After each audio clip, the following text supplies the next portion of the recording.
And welcome to study with NV sir. तो कक्षा 12 की इस फिजिक्स की क्लास में हम लोग क्या पढ़ रहे थे। हम लोगों ने पिछला टॉपिक जो देखा था वो अच्छी स्थिति में क्या था, विद्युत क्षेत्र की तीव्रता। और आज की इस क्लास में हम क्या देखेंगे, निरक्षीय स्थिति में विद्युत क्षेत्र की तीव्रता। तो चलिए आइए देखते हैं कि निरक्षीय स्थिति में किसी विद्युत द्विध्रुव के कारण जो विद्युत क्षेत्र की तीव्रता होती है उसके सूत्र का निगमन हम लोग किस प्रकार से करते हैं। तो अगर विद्युत द्विध्रुव के कारण लेना है तो हम सबसे पहले क्या लेंगे, एक विद्युत द्विध्रुव लेंगे। माना कि ये ए बी कोई हमारा विद्युत द्विध्रुव है। विद्युत द्विध्रुव क्या होता है, दो समान परिमाण किंतु विपरीत आवेशों को एक दूसरे से कुछ दूरी पे रखने पर जो हमको निकाय या सिस्टम प्राप्त होता है वही हमारा क्या कहलाता है, विद्युत द्विध्रुव कहलाता है। तो ये जो दूरी है ये कितनी हम मान लेते हैं, 2L मान लेते हैं। तो अगर ये कुल दूरी 2L है तो इसके मध्य बिंदु से जो दूरी होगी वो L होगी और इसके भी मध्य बिंदु से जो B की दूरी होगी वो क्या होगी, L होगी। अब निरक्षीय स्थिति का मतलब क्या होता है कि द्विध्रुव के किसी द्विध्रुव के अक्ष के लंबवत, लंबवत मतलब अगर कोई बिंदु यहाँ होगा तभी हम इस पे लंब डालेंगे और इन दोनों के बीच का जो कोण बनेगा वो कितना होगा, 90 डिग्री का होगा। तो किसी द्विध्रुव के अक्ष के लंबवत अगर कोई बिंदु स्थित है या रेखा है उसी को हम क्या कहते हैं, निरक्षीय रेखा कहते हैं। तो अगर निरक्षीय रेखा हमको पता चल गया तो निरक्षीय बिंदु जो हमारा होगा वो कहाँ पे होगा, बिंदु P यहाँ पे होगा। तो अगर बिंदु P यहाँ पे है तो हम इसको O से मिलाएंगे और ये दूरी हमारी कितनी होगी, R होगी। तो अब ये क्या बन गया, निरक्षीय रेखा बन गया। जो हमको निरक्षीय रेखा पे क्या निकालना है, विद्युत क्षेत्र की तीव्रता। इसके लिए हम क्या करेंगे, इस A को किससे मिला देंगे, इस P से मिला देंगे। अगर A को हमने P से मिला दिया है तो हमको B को भी P से मिलाना ही पड़ेगा। B को भी हमने क्या मिला दिया, P से मिला दिया। अब यहाँ पे जो हमारा होता है क्षेत्रफल, सदिश जो क्षेत्रफल होता है वो हमारा किस में टूटता है, एक ऊर्ध्वाधर घटक में टूटता है और एक किस में टूटता है, क्षैतिज घटक में टूटता है। ठीक है, एक हमारा ऊर्ध्वाधर में टूटेगा और एक किस में टूटेगा, क्षैतिज में।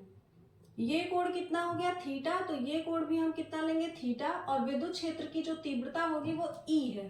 ठीक, तो इसमें हमारा जो क्षैतिज घटक होगा वो किसमें टूटेगा, साइन में टूटेगा। और जो ऊर्ध्वाधर घटक होता है वो किसमें टूटेगा, कॉस में टूटेगा।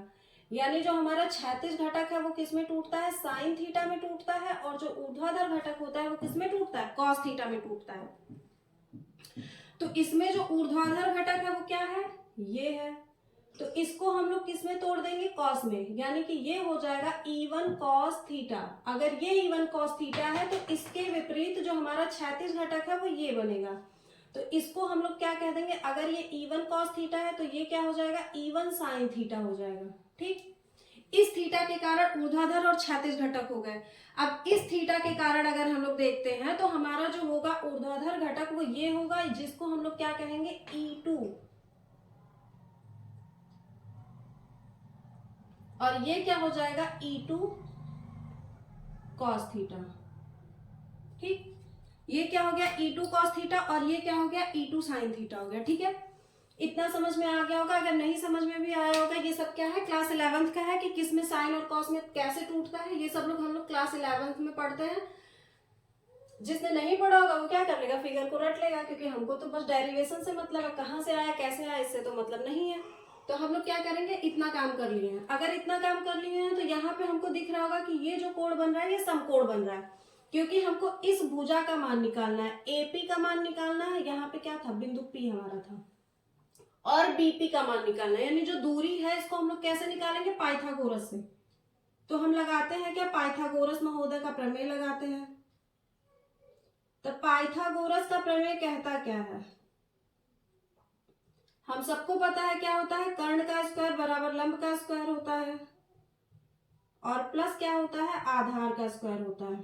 ठीक है, इतना तो सबको पता होगा, हम लोगों ने क्लास 10 में ही पढ़ा है, कक्षा 9 से ही पढ़ते आ रहे हैं ये सब।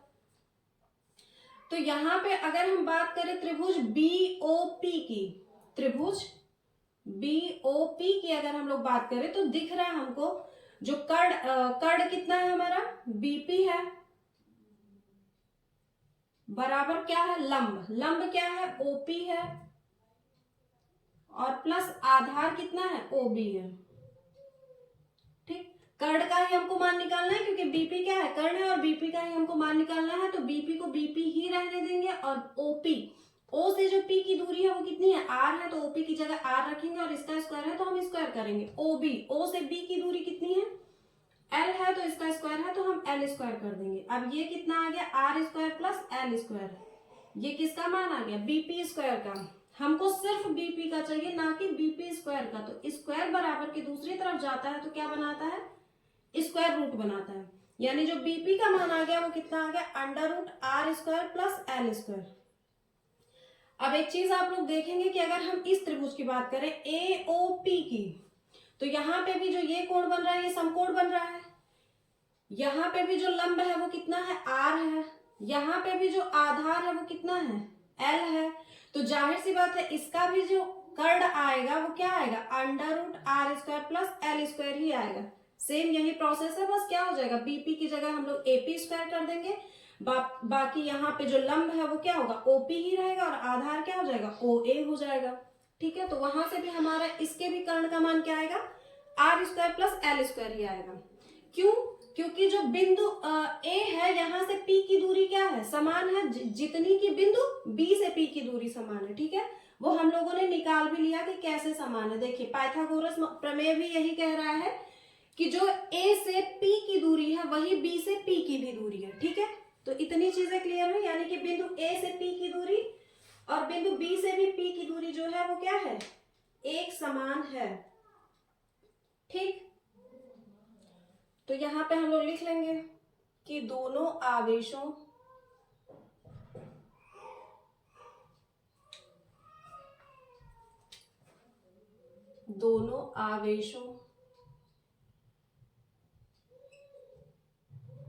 प्लस क्यू तथा माइनस क्यू से बिंदु P की दूरी समान है। अतः दूरी कितनी है, एपी, वो किसके बराबर हो जाएगी, बीपी के। और हमने निकाला कितना है, under root are square plus L square निकाला है। ठीक है, हम लोग चित्र बनाएंगे, कहां से under root are square plus L square आया है उसको नोट करेंगे, और चित्र के नीचे जो भी लिखना होता है कुछ रामायण या महाभारत, उसको हम लोग कैसे लिखेंगे कि माना कोई ए बी विद्युत द्विध्रुव है जिनके बीच की दूरी कितनी है, 2l है। ए पे प्लस क्यू आवेश है और बी पे माइनस क्यू आवेश है। बिंदु O से R दूरी पे कोई बिंदु P स्थित है जहां पे हमको विद्युत क्षेत्र की तीव्रता ज्ञात करनी है। तो दोनों आवेशों से प्लस क्यू तथा माइनस क्यू की दूरी क्या है, समान है। प्लस क्यू तथा माइनस क्यू से क्या है, P की दूरी समान है, इसीलिए जो AP होगा वो BP के बराबर होगा, और AP बराबर BP बराबर under root are square plus L square के होगा। ठीक है, इतनी चीजें लिखने के बाद अब हम लोग आते हैं कहाँ पे, सूत्र के निगमन पे आते हैं। एक बार ले लेते हैं प्लस क्यू, तो प्लस क्यू के कारण बिंदु P पर तीव्रता भी क्या, विद्युत क्षेत्र की तीव्रता, जिसको हम लोग बना लेते हैं E1। ठीक है, तो E बराबर हम सबको पता है क्या होता है, 1/4 pi epsilon not Q upon R square होता है। तो E1 बराबर क्या हो जाएगा, 1/4 पाई एप्सिलॉन नॉट Q बटे R, मतलब दूरी होता है, और दूरी कहां से, जहां से हम चले हैं और जहां पे विद्युत क्षेत्र की तीव्रता निकालनी, यानी A से हम चल रहे हैं और कहां तक, P पे हमको निकालना है, तो ये क्या हो जाएगा, AP स्क्वायर हो जाएगा। यानी बराबर 1/4 पाई एप्सिलॉन नॉट Q बटे AP का मान हम लोगों ने निकाल लिया है कि under root are square plus L square होता है। ये हमने रखा AP का मान, और AP का स्क्वायर है तो इसका कर देंगे हम स्क्वायर। अब क्या आता है, 1/4 पाई एप्सिलॉन नॉट Q बटे, इस पूरे पे होल स्क्वायर है, तो जब हम लोग करड़ी में 3 का होल स्क्वायर करते हैं तो यहां से ये करड़ी क्या होती है, गायब हो जाती है, और इसका मान क्या आता है, सिर्फ 3 आता है। तो अगर यहाँ पे under root are square plus L square है और पूरे पे होल स्क्वायर है, तो इस पूरे का जो करड़ी है वो हट जाएगा, और क्या बचेगा, सिर्फ जो अंदर रहता है वही बचता है, यानी कि R square plus L square बचेगा। सेम यही प्रोसेस अब क्या करेंगे हम लोग, माइनस क्यू के कारण तो माइनस क्यू के कारण हम लोग क्या देख रहे हैं, बिंदु P पर विद्युत क्षेत्र की तीव्रता देख रहे हैं। ठीक है, तो माइनस क्यू कहाँ पे, यहाँ पे है। तो अब इसके लिए हम बना लेते हैं E2। क्या होता है, फॉर्मूला वही होता है 1/4πε0 Q बटे R स्क्वायर। और R का मतलब क्या होता है, जहां से हम चलते हैं और जहां पे हमको तीव्रता निकालनी होती है वो दूरी, यानी कि BP का स्क्वायर। बिल्कुल ठीक। तो क्या हो जाएगा 1/4πε0 Q बटे BP की वैल्यू हम लोगों ने निकाल लिया है कि वो भी कितना है, √R square plus L square है। तो BP की जगह पे रखेंगे R square plus L square और इसका कर देंगे होल स्क्वायर, क्योंकि BP का क्या है, स्क्वायर है। अब अभी जैसे हमने यहाँ पे किया कि स्क्वायर था तो अंडर रूट हट गया, तो सेम वही चीजें यहाँ भी है। तो क्या हो जाएगा 1/4πε0 Q बटे क्या बचेगा, R square plus L square. ठीक, ये क्या हो गया, E2 का मान हो गया। अब इसको हम लोग क्या करते हैं, थोड़ा घेराबंदी कर लेते हैं, जिससे क्या हो, दूर से ही देखने पे नजर आए। ठीक, अब क्या करेंगे, बिंदु, हमको तीव्रता कहाँ पे निकालनी है, बिंदु P पे निकालनी है। तो अब क्या देखते हैं, बिंदु P पर परिणामी तीव्रता मतलब कुल तीव्रता।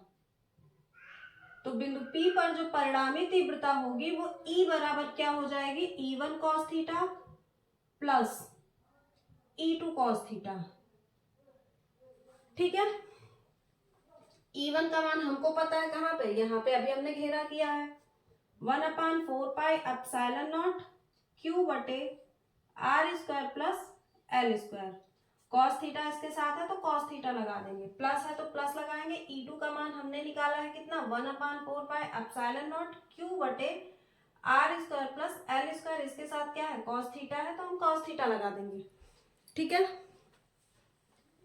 अब क्या करेंगे, यहाँ पे दिख रहा होगा 1/4πε0 Q बटे R square plus L square, यहाँ भी क्या है, सेम चीज है।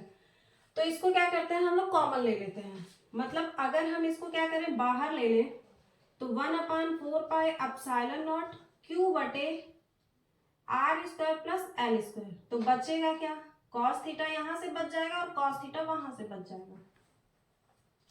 ठीक है, अब आप लोग सोचेंगे कॉस थीटा भी तो है तो क्यों नहीं किया, या तो ऐसे भी कर सकते थे, दोनों को जोड़ लिया, ये सेम 1/4πε0 Q बटे R square plus L square cos theta plus 1/4πε0 Q बटे R square plus L square cos theta. तो सेम चीजें जुड़ेंगी तो वो चीज दुगने में आ जाएंगी। जैसे 1 + 1 मतलब 2, या तो क्या लिखेंगे 2 + 2 का मतलब 4 होगा, लेकिन तो अगर 2 × 2 भी है तो भी 4 होगा। मतलब क्या है कि अगर समान चीजें जुड़ती हैं तो भी वो दुगने में मिलेंगी। ठीक है, तो ये जुड़ा और ये जुड़ा तो मतलब 2 बार हो जाएगा। तो 1/4πε0 यहाँ पे हो गया। अभी वो बता रहे 2 मतलब क्या, R square plus L square, ये cos थीटा मिलके क्या हो जाएगा 2 cos थीटा। तो यही दुगना मतलब इस पूरे का दुगना मिल जाएगा। ठीक है, अब cos थीटा के फॉर्म में तो हम निकाल नहीं सकते, तो cos थीटा की यहाँ से हम लोग वैल्यू निकाल लेते हैं। cos थीटा बराबर वो क्या जाएगा, यहाँ पे किसी भी त्रिभुज में ले लेते हैं, चाहे तो हम त्रिभुज OBP में ही ले लें, चाहे तो OAP में ले लें। ठीक, यहाँ पे क्या करेंगे, हम cos थीटा का मान निकालेंगे। cos थीटा बराबर क्या होता है, आधार बटे कर्ण होता है, सबको पता है। आधार की वैल्यू कितनी है, अगर हम इस त्रिभुज की बात करें तो आधार L है, और इस त्रिभुज की बात करेंगे तो भी आधार L होगा। और कर्ण क्या है, वही समान है, तो किसी भी त्रिभुज से दोनों ही मान सेम आएंगे। आधार मतलब L और कर्ण का मतलब √R square plus L square, इसमें रख देंगे। यानी E बराबर क्या हो जाएगा 1/4πε0 Q बटे R square plus L square. इस 2 को इस Q के साथ ले रहे हैं, ठीक है, 2Q कर दे रहे हैं, और इनटू cos थीटा की जगह पे क्या रख देंगे, L बटे √R square plus L square. ठीक, अब इसको क्या करेंगे, 2Q इंटू मतलब वही Q इंटू 2L, ये 2 है, ये L है, ये Q है, तो Q गुणे 2L कर देंगे। और ये क्या हो जाएगा, बटे क्या है 4πε0 है, और इंटू क्या है 1/R square plus L square तो है ही, और ये भी तो है 1/√R square plus L square है। ठीक, एक चीज करेंगे, जैसे देखिए करड़ी में अगर 2 लिखा है तो इसको हम लोग क्या लिख सकते हैं, 2 पे पावर 1/2, यानी कि जो करड़ी होती है इसकी घात कितनी होती है, आधी होती है। तो यहाँ पे हमको R square plus L square पे क्या लगा, अंडर रूट लिखा है, तो इसका मतलब हम R square plus L square पे क्या लिख सकते हैं, 1/2 की घात बना सकते हैं। ये Q इंटू 2L जो होता है ये क्या होता है, P होता है, जिसको हम लोग विद्युत द्विध्रुव आघूर्ण कहते हैं, ठीक है। बटे क्या हो गया, 4 पाई एप्सिलॉन नॉट हो गया, और 1 बटे क्या है, R square plus L square तो है ही, और इसको हम लोग क्या लिख देंगे, 1 बटे, अब 1 हमने क्यों लिखा है, 1 का 1 में गुणा होगा तो 1 ही तो मिलेगा, तो हम उसको कितना भी 1 लिख दें, ठीक है। तो R square plus L square पे हम लोग क्या कर देंगे, 1/2 की घात। हमने कहा अगर अंडर रूट हटाएंगे तो हम 1/2 की घात हमको लगानी पड़ेगी, जैसा कि हमने यहाँ पे बताया। अब क्या करें, कहाँ पे लगाएं, चलो इसको हटा देते हैं यहाँ से, पाइथागोरस महोदय का काम हो गया है खत्म, तो वहां से हम उड़ के यहाँ पे आ जाते हैं, ठीक है, डायरेक्ट। तो E बराबर क्या हो जाएगा, 1/4 पाई एप्सिलॉन नॉट, और इनटू, अब देखिए बीच में गुणा है, यहाँ पे भी R square plus L square पे अगर कोई घात नहीं है तो 1 की घात तो छिपी होती है हर जगह। भाई आप लोग मैथ्स के टीचर हैं, फिजिक्स मैथ्स के स्टूडेंट हैं, फिजिक्स पढ़ रहे हैं, तो इतनी मैथ तो आती होगी कि अगर कोई घात नहीं है तो 1 की घात है, ये आई मत समझिएगा, इनटू था, ठीक है। तो 1 की घात लगी होती है, तो इसका मतलब R square plus L square यहाँ भी है, R square plus L square यहाँ भी है, यानी कि जैसे हम कह ले अगर इसको हमने x माना तो x पे पावर कितना है, 1 है, बीच में ब्रैकेट का मतलब क्या होता है, गुणा होता है, ये भी तो सेम ही है जो R square plus L square, तो इसको भी हम क्या लिखेंगे, x, इस पे कितनी पावर है, 1/2।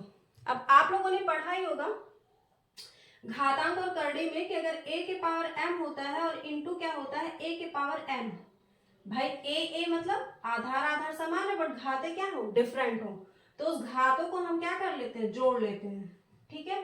तो वैसे यहाँ भी करेंगे, जब यहाँ पे भी आधार कितना R square plus L square है, यहाँ पे भी आधार कितना R square plus L square है, तो एक बार उस आधार को लिखेंगे और घातों को आपस में जोड़ लेंगे। तो वो यहाँ पे हम आके करते हैं कि 1 बटे आधार को एक बार लिखा यानी R square plus L square, और घात को जोड़ लिया, तो पहले पे घात 1 थी और प्लस लगाया, दूसरे पे घात कितनी थी, 1/2 की घात थी। अब क्या करेंगे, 1/4 पाई एप्सिलॉन नॉट, 1 बटे R square plus L square, भिन्न को जोड़ने सबको आता होगा कि 1 प्लस 1/2 लिखा है, तो 2 1 2 में 1 जुड़ेगा तो 3 बटा क्या हो जाएगा, 2 हो जाएगा, तो यानी कि इस पे जो पावर आई वो कितनी आई, 3/2 की आ गई। ऊपर पी था, सॉरी पी था, भाई पी तो है ना, हम उसको छोड़ेंगे कहाँ। तो अब क्या करते हैं, अब यहाँ पे लिखेंगे यदि L is very very less than R, तो क्या हो जाएगा, L का जो वैल्यू होगा हम उसको लगभग 0 मान लेंगे, तो अब E बराबर जो हो जाएगा वो क्या हो जाएगा, P/4 पाई एप्सिलॉन नॉट 1 बटे आर स्क्वायर, और प्लस अब L की जगह पे 0 लिख दिया, और इस पे पावर कितनी थी, 3/2 की थी। अब क्या कर देंगे, P/4 पाई एप्सिलॉन नॉट 1/0 का कोई महत्व ही नहीं होता, आप लोग को अच्छे से पता है, तो क्या हो जाएगा, आर स्क्वायर बस बचेगा, और जब आर स्क्वायर पे कितना बचा, पावर जो है वो तो कहीं नहीं जाएगा भैया, ये तो उसका घर है, अपने ही घर रहेगा, यानी 3/2 तो रहेगा ही रहेगा। अब देखिए यहाँ पे हम बता देते हैं कि अगर x पे पावर m है और इस पे भी पावर n है, तो आप लोगों को अभी घातांक और करड़ी का नियम क्या होता है, जब घातों पे घात होती है तो घातों का आपस में गुणा, m ही क्या हो जाएगा, ये mn, तो यहाँ पे भी क्या है, पावर 2 है और पावर कितना है, 3/2 है, तो इसको हम लोग क्या कर देंगे, P/4 पाई एप्सिलॉन नॉट 1 बटे आर स्क्वायर है तो 2 है, और इसका गुणा हम किस में करेंगे, जो दूसरी घात है यानी 3/2। देखिए इतना नीचे आ रहा है कि नहीं आ रहा है, फिर हम बताते हैं। हाँ ठीक है, कोई दिक्कत नहीं है। तो इस 2 से ये 2 कट जाएगा, क्यों, क्योंकि बीच में क्या है, गुणा है, ठीक है। तो अब हम लोग क्या कर सकते हैं, P/4 पाई एप्सिलॉन नॉट 1 बटे, अब ये 2 तो कट गया, तो यहाँ इसकी जगह 1 और यहाँ बचा क्या, 3, ठीक है। तो यही हमारा क्या है, तीव्रता, क्योंकि E ही क्या थी, तीव्रता थी, और ये जो हमने मान निकाला है वो E बराबर ही तो निकाला। अब इसको थोड़ा अच्छे रूप में लिख देते हैं, 1/4 pi epsilon not P/r³।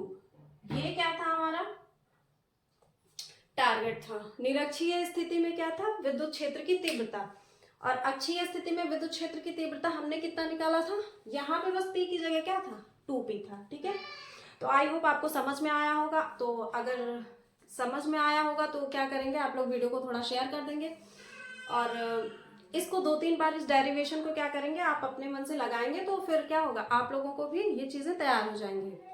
Thank you.